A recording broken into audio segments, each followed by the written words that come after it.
Bonjour à toutes et à tous, bienvenue dans cette conversation singulière dédiée à celles qui discrètement ou puissamment transforment le monde par leur manière d'y être.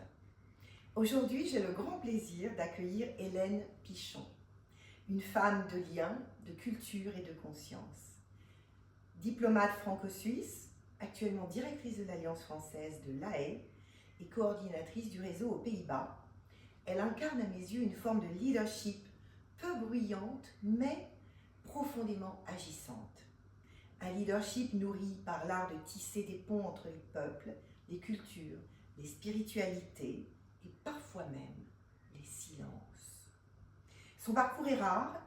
Il commence à 18 ans au ministère des Affaires étrangères, passe par Beyrouth, Genève, le Bahreïn, l'Irlande. Chaque étape de la vie semble porter une intention chez elle, faire dialoguer les mondes, faire entendre la voix d'une certaine paix. Non pas une paix tiède, mais une paix exigeante, celle qui invite à dépasser les postures, les dogmes et parfois même les systèmes. Ce qui m'a touchée chez Hélène, c'est sa manière d'être habitée. Elle est de celles qui n'imposent pas, elle inspire.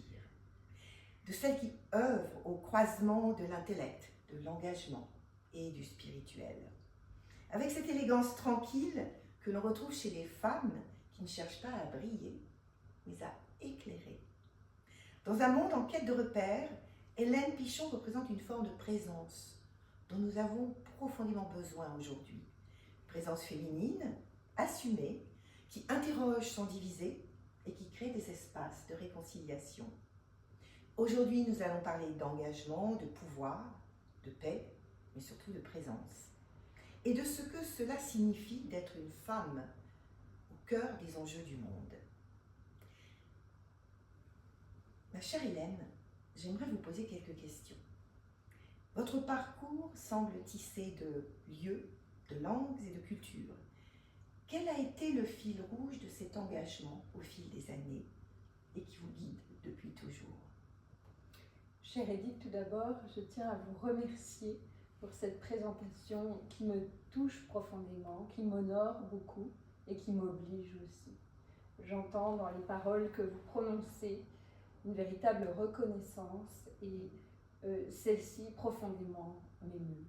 Et je tiens à vous le dire tout d'abord, c'est la première parole que je souhaite poser, parce que cette reconnaissance qui oblige, comme je viens de l'indiquer, peut-être c'est un peu ce fil rouge, c'est-à-dire cette conscience de devoir et de souhaiter incarner à la fois un message de paix profonde et de bienveillance. Je pense que c'est sincèrement le fil rouge.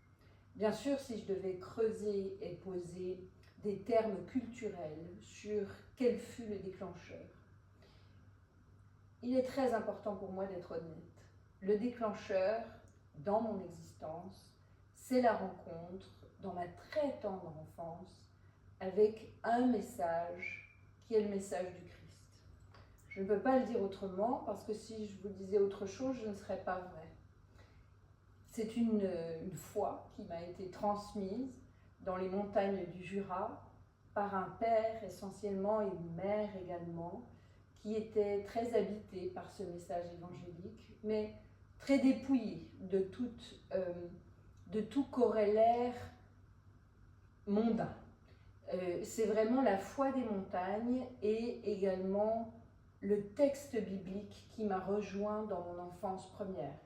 Je compte parmi les quelques enfants de l'humanité, ils doivent exister quand même, qui ont découvert la lecture en lisant les textes bibliques, accompagnés par mon père, qui, avant même l'âge auquel d'aucuns apprennent à lire, me lisait à ma sœur aussi, Sophie, tous les jours, un passage de l'Ancien Testament et un passage du Nouveau Testament. Et donc c'est cet enfant très petite qui, dès l'âge de 4 ans, va remplir son imaginaire, sa conscience et sa pensée de ce message profondément habité par l'amour d'autrui et la conscience profonde que l'être sacré, suprême, celui qu'on nomme de diverses manières en fonction des chemins de vie que l'on a parcourus. L'être suprême est réellement présent en tout être que l'on rencontre. Et c'est cette passion de la rencontre qui va m'habiter dès cette très tendre enfance. Ça me parle profondément parce que finalement, j'ai noté 3 mots en vous écoutant. Il y a une notion de transmission, oui. Une notion de verticalité, oui. Et une notion de générosité où on va pouvoir partager en fait cette valeur. Vous disiez, elle peut avoir plusieurs formes selon les cultures, les lieux même où nous avons été construits. Mais ces 3 notions de transmission, de passation, dans votre cas, ce sont les écritures. Moi, ça a été un père astrophysicien et physicien quantique qui m'a transmis l'amour de la science et de l'ailleurs et de l'étrange, l'infiniment grand, l'infiniment petit. Et au bout du compte, il y a d'abord cette transmission, on est porté par quelque chose. C'est d'ailleurs important que la plupart des personnes qui se sentent des leaders prennent le temps de réfléchir à ce qu'on leur a transmis de profondément, à la fois puissant, singulier et porteur. Ensuite, il y a la notion de verticalité, spiritualité chrétienne, telle que vous l'exprimez. Cette verticalité, c'est quelque chose qui nous relie à plus grand que nous, qui nous oblige, comme vous disiez tout à l'heure. J'aime beaucoup ce terme, j'en parlais même dans le taxi tout à l'heure. On a une forme, on se sent obligé quand on a le bonheur d'avoir reçu des choses fortes. Puis cette générosité qui est maintenant comment je peux finalement transmettre, partager à mon tour tout cela. Est-ce qu'il y a eu un moment pivot auquel vous avez compris, pendant lequel vous avez compris que ça allait être justement cela que vous alliez transmettre? Parce que là, il y a la petite enfance, mais est-ce que dans le parcours professionnel, il y a un moment où vous avez dit, mais c'est ça, je vous avais retrouvé finalement la petite Hélène qui a été irriguée de cette culture? La réponse que je vais vous faire va vous sembler peut-être très intense. À savoir, je ne pense jamais avoir perdu la petite Hélène, parce que j'ai ressenti cette vocation, cet appel à incarner ce prince de la paix, tel qu'il est nommé dans beaucoup d'écrits, très tôt. Très tôt, et je n'ai pas perdu cela. C'est-à-dire qu'à l'âge de 14 ans, je le dis souvent, je me suis adressée au prêtre de ma paroisse en lui disant, voilà, je sais exactement quelle est ma vocation. Et il m'a dit, ah bon, de quoi s'agit-il? Et je lui ai dit, je sens cette vocation d'être, alors, nonce apostolique. À l'époque, je dis nonce apostolique. Pourquoi? Parce que je vais à Rome et je rencontre et je découvre qu'il existe une diplomatie vaticane. Et je ne réalise pas très bien, à l'époque, exactement tous les tenants, les aboutissants de ce corps diplomatique et le corps du Vatican diplomatique, mais je pressens et j'articule déjà qu'il serait extraordinaire d'être un diplomate, non pas d'un État, en tout cas d'un État qui ne se voudrait pas être un État très temporel, mais un État très spirituel, et qui n'aurait pour unique et seule vocation que de réunir l'humanité et de promouvoir cet état de bienveillance et de bonté à l'égard de tout un chacun, avec tout un chacun et toute une chacune tel un être sacré, un être inviolable, un être vraiment complètement à sanctuariser. Donc voilà, très tôt j'ai eu cette conscience parce que j'avais déjà cet amour très précoce des langues étrangères. Vous l'avez dit, j'ai appris très tôt à m'exprimer en plusieurs langues. Je suis une enfant de la frontière, je suis traversée moi-même par 2 nationalités, dont une nationalité, la nationalité helvétique, qui est particulièrement une nationalité ouverte sur le monde en termes de bonté et de très œcuménique, très pacifiante, oui, avec cette volonté de protéger cette paix universelle. Toutes ces grandes figures telles Dunant et autres qui ont émergé des rives du Léman avec cette vocation à aller abolir la guerre, abolir cet instinct meurtrier que l'humain porte en lui. Et je crois que j'ai été très habitée très très rapidement par ce point de bascule. Il existe en fait dans ma très prime enfance, réellement, avec l'émergence de ma conscience, il y a l'émergence simultanée de cette vocation à incarner ce message qui pour moi est le message du Christ, mais une fois encore que j'ai retrouvé après dans mes chemins de vie, dans d'autres grandes familles spirituelles qui véhiculent le même message de bonté, de paix, de bienveillance, j'ose prononcer ce mot de gentillesse dans l'humanité. Et c'est vrai que ça ne m'a jamais quittée. Alors très rapidement, évidemment, ce religieux me dit « Mais Hélène, tu te rends bien compte que ça ne va pas être possible ?» Et je mesurais à quel point il en était tout à fait désolé, parce qu'il voyait la sincérité qui m'habitait et aussi l'enracinement dans cette vie pastorale qui était la mienne dès ma très prime enfance. Et puis dans le côté sacramentel, puisque j'explique très souvent que j'ai été une enfant de cœur très tôt, jusqu'à mon adolescence très avancée. Et donc le pouvoir du rite dans ma vie a été très important aussi, et sa dimension de sanctifier toute parole et tout geste m'a habité de manière très précoce.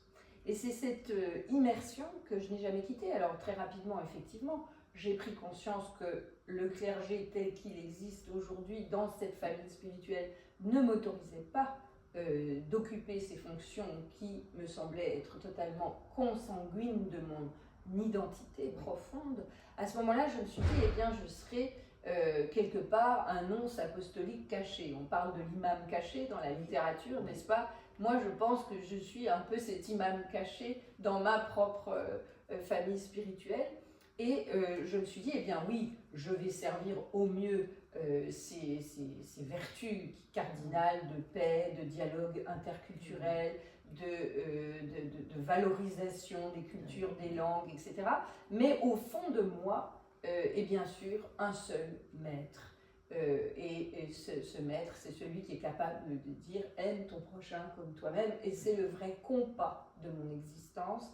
Et la suite de ma vie m'a appelée effectivement à inspirer un leadership spirituel féminin, au féminin, et à continuer inlassablement à appeler les familles spirituelles, quelles qu'elles soient, en particulier les monothéismes, mais pas seulement, à laisser le féminin prendre sa pleine place spirituelle. Je suis convaincue que lorsque Teilhard de Chardin a cette parole très prophétique, il dit « Lorsque l'humanité découvrira la puissance de l'amour, l'humanité va faire un saut quantique, réellement. » Et je suis convaincue que pour faire ce saut quantique, il faut effectivement que le féminin et le masculin rentrent dans ce dialogue de parfait respect, de parfaite harmonie, et que de là découlera de nouveaux seuils de croissance pour l'humanité.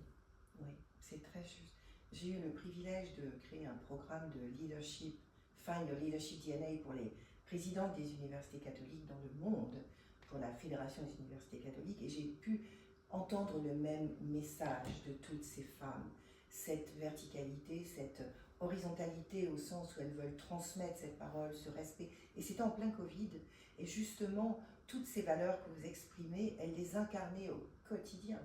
Mais c'est vrai que c'est une famille spirituelle dans laquelle la femme prend finalement par la marge toute sa place et sa parole. J'avais préparé une question d'ailleurs, qu'est-ce que selon vous apporte la présence des femmes dans ce leadership? Qu'est-ce qui pourrait éclairer sur le fait qu'un leadership féminin semblerait porter des valeurs un peu plus, peut-être plus ouvertes, plus généreuses, moins belliqueuses, moins yang? Qu'est-ce que vous avez pu observer là-dedans? Alors j'ai observé effectivement, chère Edith, lors de mon parcours professionnel sur cette route de la vie, qu'effectivement le féminin, parce que de manière très biologique, il porte en lui la vie dans son état le plus vulnérable, a cette capacité à percevoir, écouter, embrasser la vulnérabilité de tout être.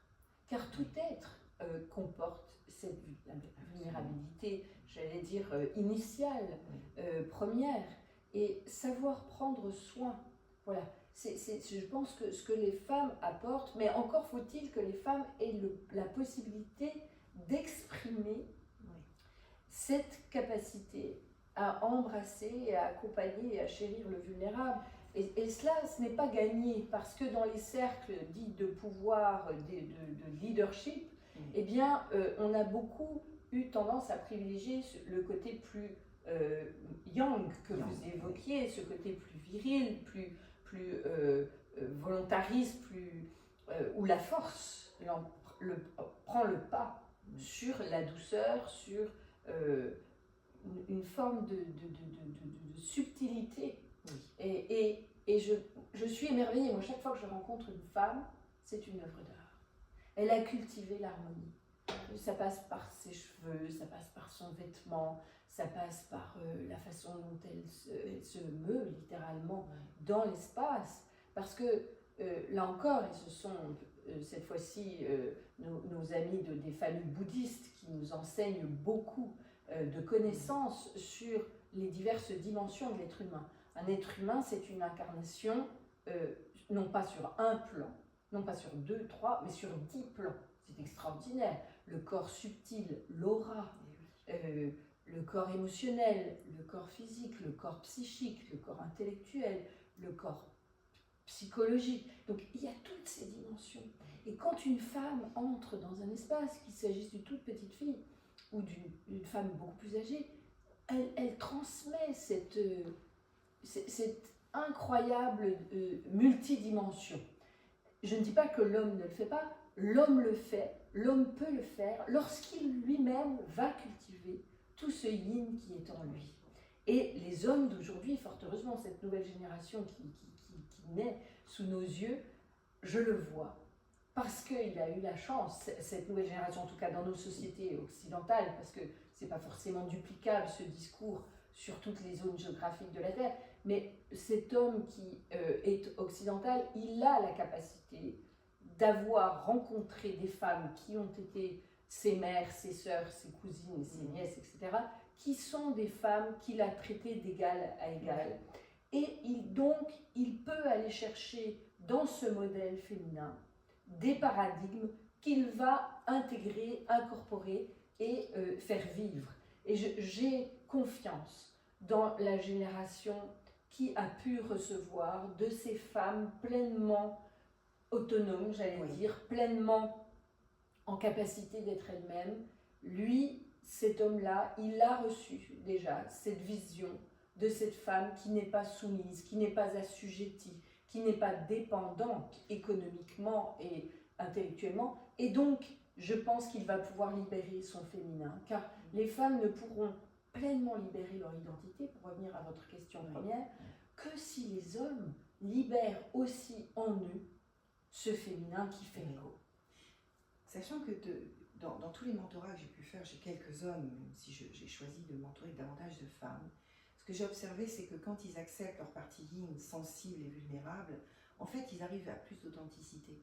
C'est-à-dire, ils ne sont plus dans un rôle, une fonction, une tu dois être fort, mais dans quelque chose qui est beaucoup plus intime, dans lequel leur sensibilité, c'est leur singularité. Et quand ils acceptent de la reconnaître et de l'exprimer de la manière qui est la leur, ils vont gagner en profondeur et finalement en crédibilité et en force. Parce que j'appelle parfois des hommes un peu trop yang, des gorilles à dos argenté, mais on n'est plus là. On est vraiment dans un espace où, comme disait Moyali Ibn Arabi, en le reconnaissant, je lui donne l'être. Mais en reconnaissant la profondeur de la personne, sa vulnérabilité, sa sensibilité, qui elle est vraiment, on lui donne l'être, c'est-à-dire qu'on va lui permettre d'exister en tant que tel, et pas en tant que rôle, en tant que fonction. Et à partir de là, on peut rayonner, et on peut, quel que soit l'autre, femme, homme, quelle que soit sa génération, sa culture, on peut être dans une reconnaissance de l'autre, dans ce qu'il est. Et vous parlez finalement de tolérance, de reconnaissance de l'autre, que chacun a sa place, du sanctuariser l'être, c'est ça. C'est dire en chaque être, il y a un potentiel extraordinaire de singularité, d'unicité et de beauté. C'est ça. Et pour moi aussi, c'est ce qui m'a pilotée toute petite, avec un chemin un peu différent. J'avais une autre question. Quel conseil, quelle phrase aimeriez-vous offrir à une femme qui sent en elle qu'on est au bord de prendre pleinement notre place, mais il y a encore des résistances. Sinon, les assises de la parité avec Lucille et Jonker n'existeraient pas. Sinon, tous ces mouvements que nous créons, y compris le MeToo, n'existeraient pas. Qu'est-ce qui pourrait aider ces femmes à dire « mais allez-y, allez-y, c'est maintenant ». Eh bien, je crois beaucoup d'amour. Beaucoup d'amour à ces femmes, leur redire qu'elles sont effectivement parfaites telles qu'elles sont. Qu'elles n'ont pas à remettre en cause le fait d'être une femme n'est pas une condition inférieure. Je dirais même que c'est une incarnation incroyablement puissante, éternellement forte. Et de cette douceur jaillit la force. Il ne s'agit pas d'être capable d'intégrer les paradigmes de la violence. Tout au contraire, si l'on considère que la violence est la partie la plus létale et la plus contre-productive que l'humanité puisse générer, la femme, fort heureusement, est bénie, car lorsqu'elle vient au monde, elle n'a pas d'aptitude et de capacité à la violence. Physiquement, son être n'est pas programmé, déterminé pour cela. L'homme va devoir, lui, gérer cette incroyable puissance, cette force corporelle qui est en lui, pour la maîtriser de manière extrêmement précise, habile, j'allais dire vitale, et non pas létale. Et je crois que cette consanguinité avec la vie, avec la terre-mère, nous rend un être d'harmonie. Et donc, mon conseil à toutes ces jeunes femmes qui se lèvent devant moi et que j'essaie d'accompagner, j'appartiens moi aussi à ce mouvement qui s'appelle International Women's Forum. Et dans notre mouvement, nous avons un motto, chaque jour que nous vivons, où nous n'agissons pas pour élever une femme, quelque part, lui donner davantage la capacité d'être elle-même, est un jour perdu. Croyez-moi, chère Edith, je m'attache chaque jour à faire en sorte que soit une jeune fille puisse avancer dans sa vie professionnelle, dans sa vie académique, dans sa vie peut-être spirituelle ou économique, familiale. Vraiment, c'est un devoir auquel je m'applique beaucoup, et je trouve que cette volonté collective intégrée par tous ces mouvements de sororité auxquels nous appartenons, dans lesquels nous nous sommes engagés, qui sont une véritable révélation de découvrir toutes ces identités féminines, plurielles, différentes, bien sûr, avec toutes les nuances, bien sûr, de la féminité, mais c'est aussi un chemin pour que chaque femme puisse se sentir plus forte, car accompagnée, car en sororité. Je crois qu'on dit toujours, on va plus loin lorsqu'on est accompagné, lorsqu'on est pluriel, plusieurs. Et je crois que j'invite beaucoup les femmes à sortir de tout isolement et de rejoindre des sœurs en humanité pour pouvoir incarner davantage sa vision, sa mission, son incarnation. C'est amusant parce que c'est la conclusion finalement que j'avais préparée, parce que j'ai évidemment préparé cet entretien. Je savais qu'Hélène me recevrait chez elle, donc vous voyez dans son univers qui est à la fois féminin, qui porte aussi toutes ces cultures, l'amour du beau. Et en fait, c'était finalement, vous nous offrez une parole rare et vivante. Et vous incarnez ce qu'on pourrait appeler une femme qui crée des ponts. Et une femme qui relie, qui élève, et c'est exactement ce que vous venez de nous dire, et qui laisse derrière elle une empreinte à la fois forte et douce. Et juste avant que nous commencions cette session d'interview, je vous ai montré la photo de ma maman, qui a 98 ans, dont j'ai reçu une photo hier, elle fêtait la fête des mères avec mon frère dans le sud, et je la vois rayonnante, lumineuse, porteuse de gratitude, de toutes ses valeurs, et à 98 ans, elle en fait peut-être 20 de moins, mais elle a justement cette empreinte forte et douce, et je pense que des femmes comme vous, comme nous, et comme toutes celles qui vont aimer cet entretien, nous sommes là pour ça, pour dire qu'il est plus que jamais nécessaire d'incarner cette douceur et cette puissance, qui sont, non pas, c'est pas une oxymore, c'est une unité. La douceur est une grande puissance, comme l'eau qui n'a pas de limite. Merci Hélène. Merci beaucoup, chère Edith, merci infiniment. Et puis merci à vous qui avez écouté cette interview passionnante. Je vous souhaite une merveilleuse journée. Puis surtout, n'hésitez pas à mettre des commentaires sous la vidéo, à échanger avec nous. Vous aurez les coordonnées d'Hélène et les miennes. Et n'hésitez pas à partager votre ressenti, parce que plus nous allons faire vibrer cette parole et la transmettre, mieux le monde ira. Voilà. Merci. Merci beaucoup. Merci, chère Edith, pour cet entretien empli d'humanité et de profondeur. Merci, Hélène. Edith, qu'est-ce qui vous a inspiré pour interviewer Hélène Pichon aujourd'hui? Ah, c'est une excellente question, Cynthia. Eh bien, Hélène est venue vers moi à un moment où j'avais écrit un article sur Lucille Desjonquers, créatrice des Assises de la parité, qui était présidente de l'IWF française. Et on a eu un échange toutes les deux très long. Elle était à La Haye à ce moment-là. Moi, j'étais chez moi dans mon vieux logis du 14e, près de La Rochelle.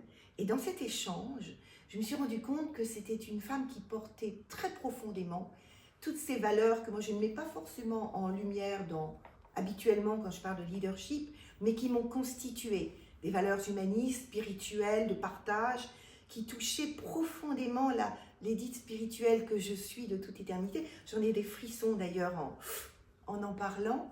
Et à la suite de cet entretien, c'est fou, j'en ai plus partout. Je me suis dit, mais il faut vraiment interviewer Hélène, parce que là, nous allons apporter une dimension d'une profondeur, c'est un cadeau au monde. Et voilà, et donc je suis venue à Versailles aujourd'hui, la retrouver dans sa maison que je trouve porteuse de tellement de chaleur, de lumière et de vestiges finalement toute sa vie. Et voilà, tout simplement, c'est une rencontre magique, un cadeau.